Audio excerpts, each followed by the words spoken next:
ومن نعمره ننكسه في الخلق أفلا يعقلون وما علمناه الشعر وما ينبغي له إن هو إلا ذكر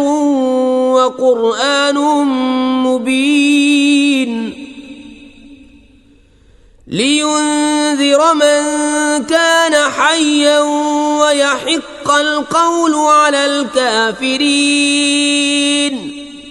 أولم يروا أنا خلقنا لهم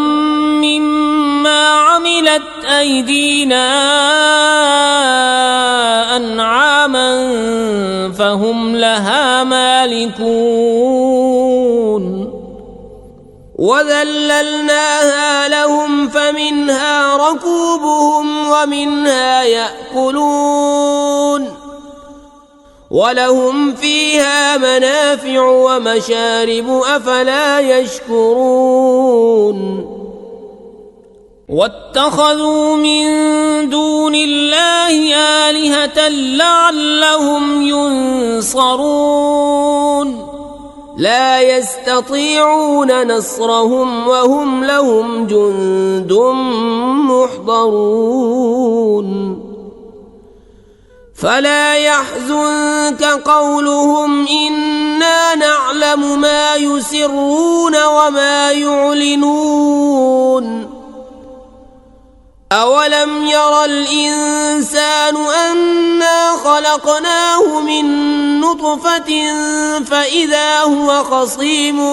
مبين وضرب لنا مثلا ونسي خلقه قال من يحيي العظام وهي رميم قل يحييها الذي أنشأها أول مرة وهو بكل خلق عليم الذي جعل لكم من الشجر الأخضر نارا فإذا أنتم منه توقدون